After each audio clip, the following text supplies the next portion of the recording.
What's up, guys? Nethervvoid here with more World of Tanks daily subscriber replays for you. And today we got a 12-ton video, which is a Tier 6 French tank in the light line.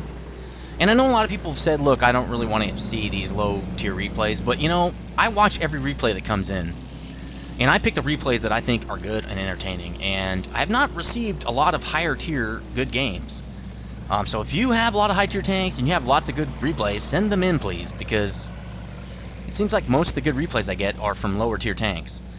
A lot of that, I think, is because it's a lot easier in the lower tiers to, like, really outmatch your teammates. I think, well, not teammates, but your enemies. I think part of that is because, you know, there are a lot more newbies in the lower tiers, and it's easier to exploit the, I think the tanks are, not skill-wise, but as performance-wise, are a lot different. I think, you know, some tanks way outperform others in the lower tiers, and they don't care as much about balancing in lower tiers because, you know, you're not going to stick in the lower tiers very much. Tier 10, everything's fairly balanced, I would say, and that's why it's harder to get really insane games where you just trounce, you know, the enemy team and do something super crazy, you know. And not only that, because a lot of people that own Tier 10s are really good at their Tier 10s. You know, they've been playing this game a long time. They have multiple Tier 10s a lot of the time. They're Clan Wars people. You know, they play this game a lot, so it's a lot harder to throw those moves on people who have played the game a long time. So anyway, this game was sent to me by G-Man20. I've actually seen him around before. I think I've done a couple of his replays. Excuse me, I gotta scratch my ear. And really good tanker. This is definitely not the first time I've done a replay from him. 12-ton used to be a Tier 5 when they first brought it out, and it was really overpowered. It was so fun to play as a Tier 5 with the autoloader. I mean, you just walked around just trouncing people in their face. It wasn't a very fast tank or anything, and I think it's still not very fast compared to the the 75 in the 90s, 1375 and 1390. It's not that quick of a tank. Not great mobility, but he does a really good job in this game. I mean, he's low tier. He's a light. He's a scout. He's in a Tier 8 game and a Tier 6. You know, with I think his pen is decent. I want to say 144 pen, 135 damage. Yeah, not bad. You know, here we go. So he catches this TD sitting there with a broken track and just lights him up. And see as he keeps shooting to get damage and to keep him locked down. And now he knows he's got him, so he just lays into him a little bit right here. Boom. He's dead. So there's an E8 though. That E8 could give him some trouble, especially if he's on reload. And now, I think that was an IS-3, right? If I remember correctly. He decides to egress out of there a little bit. That's a good idea. Yeah, IS-3. Now, he might be able to handle that that French TD when he's all on lockdown like that, but an IS-3 is another story. An IS-3 is a pretty good Tier 8 heavy tank. And you're probably not going to win a fight with that guy. Not head-to-head. You know, you're going to have to figure out a way to screw with him or something. So it looks like they got a Hellcat, T-29, another Hellcat back there. The Hellcat I don't think has any shots on the IS-3, but I think that T-29 could. So he's screwing around with him right here. I think seeing if he'll come up or anything. No, he's going to go back. He's trying to get him to come up. So he says, well, maybe I got some shots on these guys. Again, knowing the map is, like, huge. Now, he doesn't have any shots on these guys, but he does have a direct line of fire through this trestle bridge or whatever it is. It's really part of a wall, but looks like a trestle bridge kind of a structure. So the IS-3 does push up. He's going to go around him a little bit here. Perfect. Look at this. Right into the ass. It's going to get great damage on him. He's got a full clip. He's getting surrounded now. Oh, no. I thought he was getting pincered. No, he was not getting pincered. Here comes the IS-3 chasing him a little bit. But IS-3 is not faster than the 12-ton. So chasing him is kind of dumb. Okay, so now he's shooting at the T-29, I think.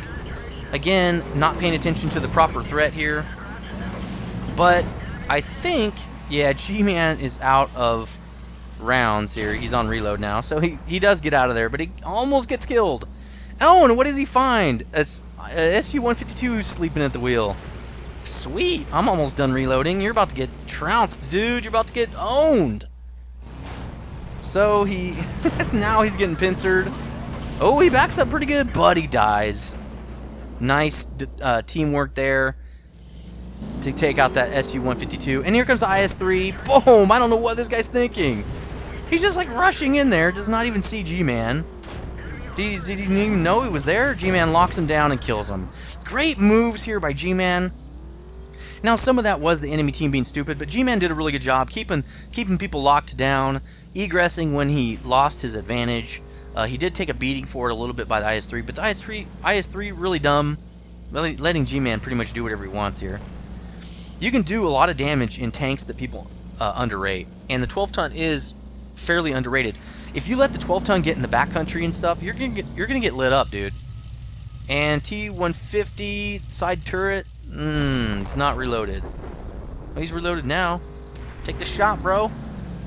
Yeah, you can kill this guy now. Reload on this thing, a little long like all French tanks. Doesn't take the shot. Guess he figures he'll let that guy get the kill. He's been working on him a while, probably. There we go. IS-3 gets the kill. So that's kind of cool, like sportsmanlike conduct there, just kind of letting his buddy get the kill after he worked on him for so long. Now he's going to throw some moves right here. This is one of the reasons I picked this replay. He's already done some stuff that I would pick this replay anyway, but you wait till you see what he does. Now a lot of you might know about this thing he's going to do, and I've never seen it before, and it's pretty insane. I love this move he's gonna pull. So he's coming out here to get whoever's on the cap. And it's a Chi-Ri here, and the Chi-Ri is just going to go down like in a ball of fire here. IS-3, one shot from death coming in, and the building trolls right there. Here it is. He's going to go in the sneaky hideout spot built for 12 tons. So cool. Okay, now the IS-3 coming back around. And he laced his shot. Get out there, G-Man. He's on reload. And boom! For some reason, people that drive IS-3s, sometimes not very bright. Probably, that happens a lot when people that drive, I wouldn't say the IS-3 is overpowered, but I mean, it's not a bad tank. It's a really good tank. And if you drive tanks that are underpowered, I think you learn the game better. Because you have to use your surroundings more, and you have to play a lot more careful. So in order to win, you have to be a lot smarter than if you had even a just not overpowered tank, but just an average tank. Like when you play the Tiger 1, the armor on it for a tier 7 is so butter that you have to learn angling and all these things. Now he's going to use a sneaky hidey spot again to come out here and catch the Tiger by surprise. Tiger goes around and boom! SU-152 to the face. That has to hurt. Nobody likes to see that. And that's the game. G-Man 20, 5 kills in the 12-ton. In a Tier 8 game, he's got 5 kills. Put people on lockdown. Great map positioning. You know, showing us a sneaky spot there. That was really awesome. He really only took one hit. It was just a huge hit from the IS-3. Again, great game. Please send in more replays like this, especially if they're high tier. I want to see good replays that are high tier. And always stay frosty, and I'll see you guys tomorrow for another replay.